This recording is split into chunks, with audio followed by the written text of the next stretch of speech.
कहानी की शुरुआत में हमें एक बार का दृश्य दिखाई देता है जहां 5 दोस्त हच, फिल, रॉब, डॉम और ल्यूक बैठकर बातें कर रहे थे। बहुत दिनों बाद वे सभी एक साथ मिले थे। इसी मौके पर सब कहीं घूमने जाने की प्लानिंग करने लगते हैं। कोई एम्स्टर्डम जाने का सुझाव देता है, कोई बेल्जियम तो कोई बर्लिन, लेकिन वे कुछ भी डिसाइड नहीं कर पा रहे थे। तभी रॉब स्वीडन के पहाड़ी इलाके में ट्रेकिंग पर जाने का प्रस्ताव रखता है, लेकिन उसका यह सुझाव भी किसी को खास पसंद नहीं आता। इसलिए घूमने की बात वहीं खत्म हो जाती है और उनकी बातचीत किसी दूसरे विषय पर मुड़ जाती है। काफी देर तक बातें करने के बाद सभी बार से बाहर निकल आते हैं। सब अपने अपने रास्ते चले जाते हैं, जबकि ल्यूक और रॉब शराब खरीदने के लिए एक वाइन शॉप में जाते हैं। शुरुआत में सब कुछ सामान्य लगता है, लेकिन तभी ल्यूक दुकान के मालिक को एक तरफ घायल अवस्था में बैठा हुआ देखता है। रॉब और ल्यूक कुछ समझ पाते उससे पहले ही बंदूक लिए 2 लोग वहाँ आ जाते हैं। तब उन्हें समझ आता है कि वहाँ असल में डकैती हो रही थी। ल्यूक छिपा हुआ होने की वजह से मौका देखकर खुद भी छिप जाता है, लेकिन डाकुओं की नजर रॉब पर पड़ जाती है और वे उससे उसका बटुआ, घड़ी और बाकी सारी चीजें छीन लेते हैं। तभी उनकी नजर रॉब की अंगूठी पर पड़ती है। वह उसकी शादी की अंगूठी थी, इसलिए रॉब उसे देने से मना कर देता है और उसकी इसी जिद की वजह से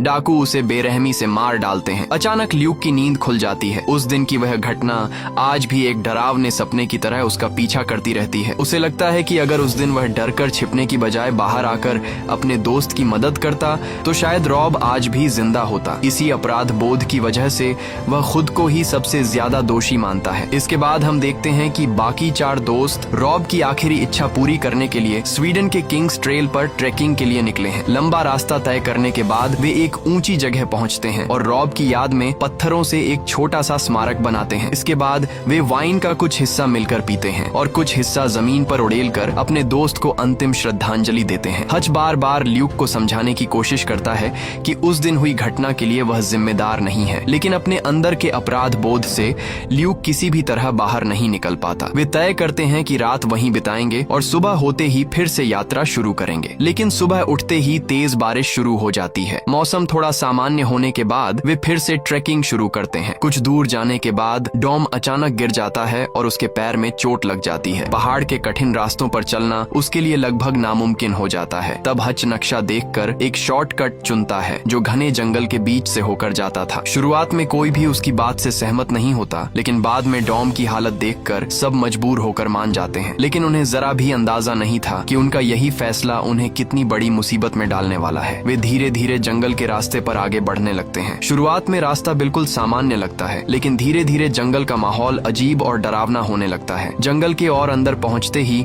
सभी अचानक रुक जाते हैं। उनके सामने एक विशाल पेड़ की डाल से एक जंगली जानवर की बुरी तरह विकृत लाश लटक रही थी। उस जानवर को इस तरह चीर फाड़ दिया गया था मानो किसी असाधारण ताकत वाली चीज ने उस पर हमला किया हो। उसके शरीर के अंदरूनी हिस्से नीचे जमीन पर बिखरे पड़े थे। सबसे डरावनी बात यह थी कि उसके जख्मों से अभी भी ताजा खून टपक रहा था, यानी यह घटना कुछ ही देर पहले हुई थी। वह मंजर देखते ही पहली बार सभी के दिल में किसी अनजान डर ने जन्म लेना शुरू कर दिया। क्या यह जंगल सच में सामान्य था या फिर इसी जंगल के बीच कहीं कोई गहरा रहस्य छिपा हुआ था? सब कुछ संयोग मानकर वे आगे बढ़ते रहे, लेकिन कुछ ही दूर जाने पर आसमान काले बादलों से ढक गया। पल भर में ही तेज तूफान और मूसलाधार बारिश शुरू हो गई। बिजली की चमक और गरज इतनी भयानक थी कि आगे बढ़ना नामुमकिन हो गया। इसलिए आश्रय की तलाश में चारों ओर देखते हुए ल्यूक की नजर कुछ पेड़ों पर उकेरे गए अजीबोगरीब प्रतीकों पर पड़ी। उन निशानों को देखकर उसे बेचैनी हुई, लेकिन तभी जंगल के भीतर एक जर्जर लकड़ी का घर दिखाई दिया। बारिश से बचने के लिए उन्होंने बिना कुछ सोचे दरवाजा तोड़कर अंदर प्रवेश कर लिया। घर के अंदर आते ही सभी ने राहत की सांस ली, लेकिन ल्यूक के मन में एक अनजाना डर और बेचैनी बनी रही। तभी जंगल की गहराइयों से उसके कानों में कुछ अजीब आवाजें आने लगीं। वह समझ नहीं पाया कि उसने सच में कुछ सुना था या फिर डर की वजह से यह उसका भ्रम था। घर के अंदर आने के बाद उनकी नजर एक और भी डरावने दृश्य पर पड़ी। छत की लकड़ी की बीम से वही रहस्यमयी प्रतीक लटक रहे थे जिन्हें उन्होंने बाहर पेड़ों पर देखा था, मानो पूरा घर किसी अनजानी शक्ति के अधीन हो। इसके बाद सभी आग जलाने का सामान खोजने लगे। खोजते खोजते फील ऊपर की मंजिल पर चला गया। तभी अचानक ऊपर से उसकी घबराई हुई चीख सुनाई दी। सभी दौड़कर ऊपर पहुंचे और देखा कि वहां भूसे से बनी एक सिरविहीन विकृत मानव आकृति खड़ी थी। उसके दोनों हाथों में सींग जैसी चीजें थीं और उसके पैर इंसानों जैसे नहीं बल्कि किसी अज्ञात जीव जैसे थे। वह दृश्य इतना असामान्य था कि किसी के मुंह से एक शब्द भी नहीं निकला। हच ने अंदाजा लगाया कि शायद यह किसी बहुत पुराने कबीले द्वारा पूजे जाने वाले देवता या फिर जंगल की किसी रहस्यमयी आत्मा का प्रतीक है। इसके बाद सभी नीचे आकर आग जलाते हैं। बाहर अब भी भीषण तूफान तूफान चल रहा था, इसलिए सुबह होने तक इंतजार करने के अलावा उनके पास कोई दूसरा रास्ता नहीं था। आपस में बातें करते करते एक एक करके सभी सो गए, लेकिन वह रात बिल्कुल सामान्य नहीं थी। बार बार बिजली की तेज चमक घर के अंधेरे को चीरते हुए अंदर आ रही थी। तभी अचानक ल्यूक की नींद खुल जाती है। जैसे ही वह दरवाजा खोलता है, उसके सामने एक अविश्वसनीय दृश्य आता है। एक पल के लिए उसे लगता है कि वह फिर उसी पुराने शराब खाने में लौट आया है जहाँ रॉब की मौत हुई थी। अगले ही पल एक भयानक आवाज के साथ सब कुछ गायब हो जाता है। होश में आने पर वह महसूस करता है कि उसकी छाती पर 3 अजीब घावों के निशान हैं। ये कैसे बने, इसका उसके पास कोई जवाब नहीं था। इसके बाद अचानक हच की चीख सुनकर ल्यूक उसकी ओर दौड़ता है। वह देखता है कि हच किसी भयानक दुःस्वप्न के कारण खुद पर से नियंत्रण खो चुका है। दूसरी ओर डॉम अजीब तरह से बैठा अपनी पत्नी का नाम बड़बड़ाए जा रहा था। ल्यूक सभी को होश में लाने की कोशिश करने लगता है। सबसे डरावना दृश्य फील का था। वह पूरी तरह नग्न अवस्था में ऊपर रखी उस विकृत मूर्ति के सामने घुटनों के बल बैठा था, मानो किसी अज्ञात शक्ति की पूजा कर रहा हो। यह सब देखकर ल्यूक पूरी तरह स्तब्ध रह जाता है। उसके समझ में नहीं आता कि आखिर हो क्या रहा है और उसे क्या करना चाहिए। फिर भी हिम्मत जुटाकर वह फील को होश में वापस ले आता है। इन घटनाओं से सभी बेहद डर गए थे, लेकिन कोई भी इस बारे में ज्यादा बात नहीं करना चाहता था। सुबह होते ही सभी जल्दी जल्दी उस घर से बाहर निकल आते हैं, लेकिन बाहर कदम रखते ही एक बार फिर उनके शरीर में सिहरन दौड़ जाती है। आसपास के हर पेड़ पर रातों रात वही अजीब प्रतीक उभर आए थे, मानो अंधेरे में किसी ने पूरे जंगल को नए सिरे से चिन्हित कर दिया हो। अगर आपने अभी तक चैनल को सब्सक्राइब नहीं किया है तो अभी कर लीजिए, और अगर वीडियो पसंद आए तो एक लाइक भी जरूर कर दीजिए। आगे भी ऐसी कई दिलचस्प वीडियो आने वाली हैं, इसलिए हमारे साथ जुड़े रहिए। हज की योजना दक्षिण पश्चिम दिशा वाले रास्ते से आगे बढ़ने की थी, लेकिन डॉम अचानक एक दूसरे रास्ते की बात करता है और उसी दिशा में जाने की जिद करने लगता है। आखिरकार सभी वही रास्ता चुनते हैं। वे जितना जंगल की गहराइयों में आगे बढ़ते जाते हैं, उतना ही पिछली रात की घटनाएं उनके दिमाग में घूमती रहती हैं। कोई भी कुछ नहीं बोल रहा था, क्योंकि किसी के पास किसी भी सवाल का जवाब नहीं था। बस एक बात अब बिल्कुल साफ हो चुकी थी, यह कोई साधारण जंगल नहीं था। इसका हर कदम उन्हें और भी गहरे और भी अंधेरे रहस्य की ओर खींचे जा रहा था। वे धीरे धीरे आगे बढ़ने लगे। चलते चलते अचानक उनकी नजर पिछली रात वाले उस अजीब घर जैसी दिखने वाली एक और वीरान इमारत पर पड़ी। पिछली रात का अनुभव याद आते ही किसी की भी अंदर जाने की हिम्मत नहीं हुई। इधर लंबे समय तक चलते रहने की वजह से डॉम के पैर का दर्द असहनीय हो गया। आखिरकार वह थककर जमीन पर बैठ गया। हच बिल्कुल भी समय बर्बाद नहीं करना चाहता था, क्योंकि जल्द ही अंधेरा होने वाला था और रात होते ही यह जंगल और भी ज्यादा डरावना हो जाता है। लेकिन डॉम को उस हालत में छोड़कर आगे बढ़ना भी मुमकिन नहीं था। हालात को समझते हुए ल्यूक ने अकेले ही आसपास कोई ऊंची जगह ढूंढने का फैसला किया। शायद वहां से कोई रास्ता या इंसानों की बस्ती का कोई निशान दिखाई दे जाए। लेकिन ऊपर पहुंचते ही उसका सामना एक और भी भयावह दृश्य से हुआ। जंगल का यह हिस्सा असामान्य रूप से बिल्कुल शांत था। ऐसा लग रहा था मानो हवा तक थम गई हो। उसी खामोशी के बीच दूर से लकड़ी पर किसी चीज के वार करने जैसी आवाज सुनाई दे रही थी। जैसे ही उसने आवाज की दिशा में देखा, पेड़ों के बीच कोई विशाल आकृति हिलती हुई दिखाई दी। अगले ही पल वह हवा में जैसे गायब हो गई। लेकिन उसकी भयानक गर्जना ल्यूक के दिल को दहला देने के लिए काफी थी। दौड़कर नीचे आने के बाद उसने अपने दोस्तों को सब कुछ बता दिया, लेकिन किसी ने भी उसकी बात पर यकीन नहीं किया। तब ल्यूक ने अपनी छाती पर बने घाव दिखाते हुए कहा, मैं तुम लोगों को परेशान नहीं करना चाहता था, इसलिए पहले यह बात नहीं बताई। लेकिन क्या तुम में से किसी के पास इसकी कोई व्याख्या है? उसकी बात खत्म होते ही डॉम गुस्से से भड़क उठा। उसने सीधे सीधे रॉब की मौत का जिम्मेदार ल्यूक को ठहराना शुरू कर दिया। उसका कहना था कि ये निशान ल्यूक ने खुद ही बनाए हैं। बहस धीरे धीरे हाथापाई तक पहुंचने लगी, लेकिन तभी हच ने दोनों को रोक दिया। उसने सबको याद दिलाया कि इस समय अगर वे आपस में ही बट गए तो कोई भी जिंदा नहीं बचेगा। ठंडे दिमाग से योजना बनाना ही अब उनका एकमात्र सहारा है। इसके बाद ल्यूक वहाँ से अकेले ही चले जाना चाहता था, लेकिन हच ने किसी तरह उसे समझा लिया। फिर वे दोबारा अपनी यात्रा पर निकल पड़े। कुछ दूर आगे बढ़ने के बाद उन्हें एहसास हुआ कि यहाँ कभी न कभी इंसान जरूर रहे होंगे। तभी जंगल के एक किनारे मिट्टी के नीचे दबा हुआ एक पुराना टेंट उनकी नजर में आया। मिट्टी हटाकर उसे बाहर निकालने पर उसके अंदर से एक परिवार की तस्वीर और आना एरिक्सन नाम का एक बहुत पुराना क्रेडिट कार्ड मिला। उस कार्ड की एक्सपायरी 1988 में ही खत्म हो चुकी थी, यानी कई दशक पहले इस जंगल में वे लोग भी या तो लापता हो गए थे या फिर कभी वापस नहीं लौट सके। इस खोज ने सबके मन में एक बार फिर डर और अनजाने खतरे का एहसास पैदा कर दिया। शाम ढलते ही उन्होंने वहीं टेंट लगा लिया। खाने और पानी का सामान भी लगभग खत्म होने की कगार पर था। अगर कुछ दिन और ऐसा ही चलता रहा तो भूख ही उनका सबसे बड़ा दुश्मन बन जाएगी। मौका देखकर हच ल्यूक को अलग ले गया। धीमी आवाज में उसने कहा, टॉम के पैर की हालत तेजी से बिगड़ रही है और फील भी बहुत कमजोर हो चुका है। हम सब में सिर्फ तू ही सबसे ज्यादा स्ट्रांग है और तुझे कम से कम थोड़ी बहुत ट्रैकिंग का अनुभव भी है। इसलिए सुबह जरूरी सामान लेकर तू अकेले ही इस जंगल से बाहर निकलने की कोशिश करेगा। मदद लेकर जितनी जल्दी हो सके वापस आ जाना, तब तक मैं इनके साथ रहूंगा। रात गहराते ही एक एक करके सभी सो गए, लेकिन ल्यूक की आंखों में नींद नहीं थी। वह चुपचाप बैठा अंधेरे जंगल की ओर देख रहा था। तभी जंगल की गहराइयों से किसी भारी भरकम जीव के कदमों की आवाज सुनाई दी। फिर वही जानी पहचानी रोंगटे खड़े कर देने वाली गर्जना। हिम्मत जुटाकर ल्यूक ने टेंट की जिप खोली और बाहर निकला, लेकिन बाहर का दृश्य देखकर उसे लगा जैसे हकीकत और दुःस्वप्न एक हो गए हों। उसने खुद को फिर से उसी वाइन शॉप के सामने खड़ा पाया। कुछ हमलावर रॉब पर टूट पड़े थे और उसी वक्त चारों ओर खड़े विशाल पेड़ असामान्य तरीके से हिलने लगे। अगले ही पल ल्यूक घबराकर जाग उठा, लेकिन वह किसी सपने का अंत नहीं था। फिर डर के मारे चीखते हुए कह रहा था कि एक विशाल काली परछाई हच को घसीट कर ले गई है। वह जीव इतना तेज था कि किसी को कुछ समझने का मौका ही नहीं मिला। इससे पहले कि कोई कुछ कर पाता, जंगल की गहराइयों से वही भयानक गर्जना सुनाई दी और उसके साथ मिल गई हच की बेबस मौत की चीख। कुछ ही सेकंड बाद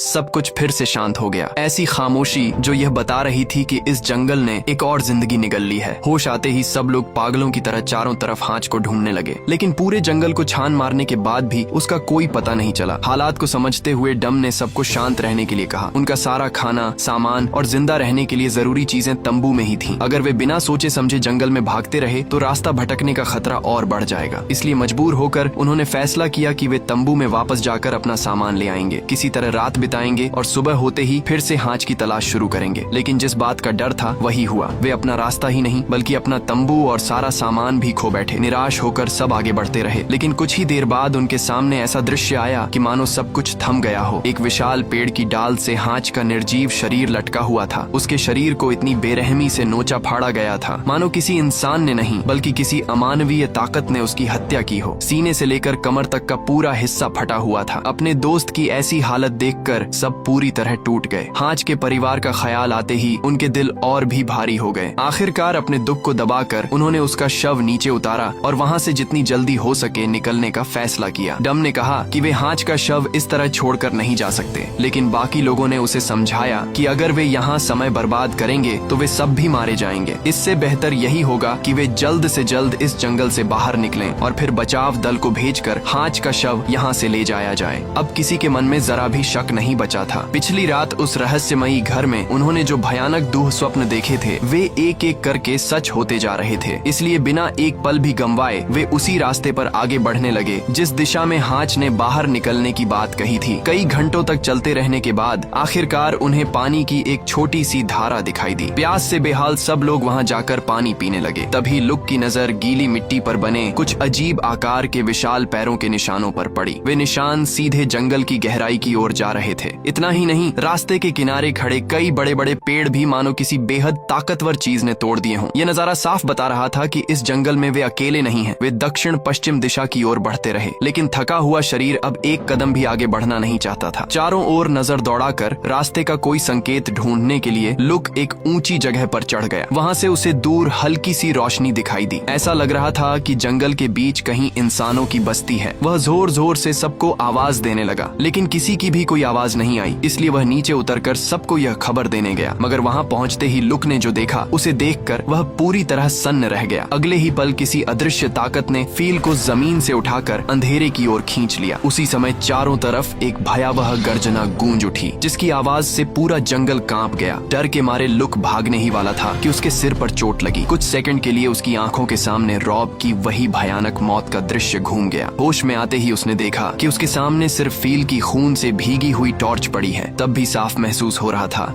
कि वह अज्ञात शिकारी बहुत पास ही मौजूद है। तभी लुक की नजर पेड़ के पीछे छिपे डम पर पड़ी और वह तुरंत उसके पास पहुंचा। फिर डम और लुक जल्दी से उस विशाल पेड़ के तने के पीछे छिप गए। अब उनके सामने सिर्फ एक ही लक्ष्य था, किसी भी तरह उस दूर दिखाई दे रही बस्ती तक पहुंचना, क्योंकि यहाँ एक पल भी रुकना मतलब पक्की मौत थी। लुक ने डम से पूछा कि क्या वह किसी तरह दौड़ पाएगा। डम ने हाँ में जवाब दिया। फिर मौका देखकर दोनों अपनी पूरी ताकत से दौड़ने लगे और वह अजीब शिकारी अब भी उनका पीछा कर रहा था। किसी तरह भागते भागते वे जंगल पार करके उस बस्ती के अंदर पहुंच गए, लेकिन वहां पहुंचते ही उनके शरीर में सिहरन दौड़ गई, क्योंकि प्रवेश द्वार के पास वाले पेड़ पर फील का निर्जीव शरीर लटका हुआ था। ये देखकर वे और भी ज्यादा डर गए। फील के शव की हालत भी बाकी लोगों जैसी ही थी। रुकिए, अगर आपने अभी तक चैनल को सब्सक्राइब नहीं किया है तो अभी कर लीजिए, और अगर वीडियो पसंद आए तो एक लाइक भी जरूर कर दीजिए। आगे भी ऐसे ही और भी ज्यादा इंटरेस्टिंग वीडियो आने वाले हैं, इसलिए हमारे साथ जुड़े रहिए। इसके बाद ल्यूक और डॉम डर के मारे मदद के लिए चिल्लाते हुए सामने बने घर का दरवाजा तोड़कर अंदर घुस जाते हैं। अंदर जाते ही ल्यूक देखता है कि एक पुराना ग्रामोफोन अपने आप बज रहा है और उसके सामने लंबा लबादा पहने एक रहस्यमयी आकृति बिल्कुल चुपचाप बैठी है। इससे पहले कि वे कुछ समझ पाते, पीछे से कोई उन पर जोरदार हमला कर देता है और अगले ही पल ल्यूक और डॉम बेहोश हो जाते हैं। होश आने पर ल्यूक देखता है कि डॉम उसे आवाज दे रहा है और दोनों को मजबूती से बांध कर रखा गया है। चारों ओर एक अजीब सी धुन गूंज रही थी, मानो कोई अनजान अनुष्ठान चल रहा हो। लकड़ी की दरार से बाहर झांक कर ल्यूक देखता है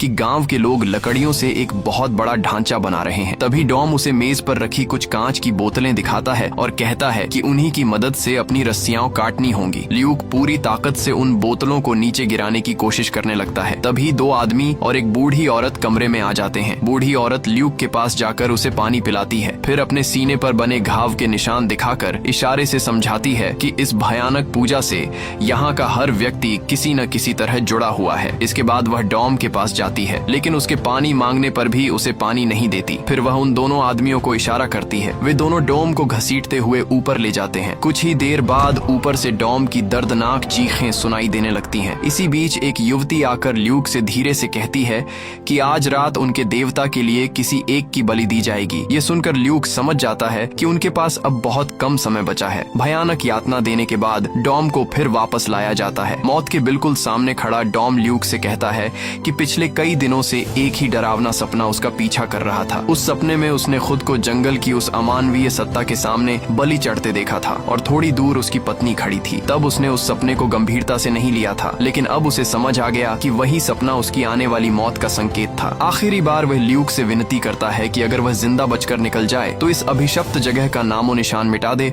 और पूरे इलाके में आग लगा दे। आखिरकार वह भयानक पल आ ही जाता है। गाँव वाले डॉम को लकड़ियों से बने उस विशाल ढांचे से बांध देते हैं। तभी जंगल में किसी चीज की हलचल दिखाई देती है। उधर ल्यूक कमरे के अंदर से ये सब देख रहा था और पूरी ताकत से अपने हाथों की रस्सियां खोलने की कोशिश कर रहा था। ऐसा करते करते उसके हाथों से खून बहने लगता है, लेकिन वह दर्द सहकर भी कोशिश करता रहता है। दूसरी ओर डॉम को अचानक अपनी पत्नी दिखाई देती है। उसकी पत्नी धीरे धीरे उसकी ओर बढ़ती है, लेकिन अगले ही पल पता चलता है कि वह उसकी पत्नी नहीं बल्कि वही भयानक दानव था। बस्ती के बाकी सभी लोग उस दानव के सामने सिर झुका देते हैं। फिर वह दानव डॉम को उठाकर ले जाता है और उसकी निर्जीव लाश को पेड़ की ऊंची शाखा पर टांग देता है, मानो वही उनका विकृत धार्मिक अनुष्ठान हो। उधर ल्यूक किसी तरह अपनी रस्सियां खोलकर भाग निकलता है। तभी वही युवती उसके लिए खाना लेकर आती है। ल्यूक तुरंत अपनी खुली हुई रस्सियां छिपा लेता है। युवती उसे बताती है कि वे उस दानव को यूटेन कहते हैं। वह यह भी बताती है कि यूटेन वास्तव में नॉर्स पौराणिक कथा का एक विकृत और भयानक प्राणी है तथा लोकी की नाजायज संतान है। वे लोग यूटेन को देवता मानकर उसकी पूजा करते हैं और उसी की वजह से वे इस जंगल के भीतर जीवित रह पाए हैं। युवती ल्यूक से कहती है कि उसे भी यूटेन के सामने सिर झुकाना होगा, लेकिन ल्यूक किसी भी हालत में इसके लिए तैयार नहीं होता। युवती के जाने के बाद ल्यूक धीरे धीरे कमरे से बाहर निकलकर ऊपर चला जाता है। वहाँ पहुंचकर वह और भी ज्यादा हैरान रह जाता है, क्योंकि वहाँ इंसानों के कंकाल थे, लेकिन अजीब बात यह थी कि वे कंकाल जिंदा थे। ल्यूक वहाँ आग लगा देता है और नीचे उतर आता है। नीचे आते ही उसका सामना उस बूढ़ी औरत से होता है और वह उसे मार देता है। फिर एक कमरे में जाकर उसे वहाँ से एक बंदूक मिलती है। इसके बाद बाहर निकलकर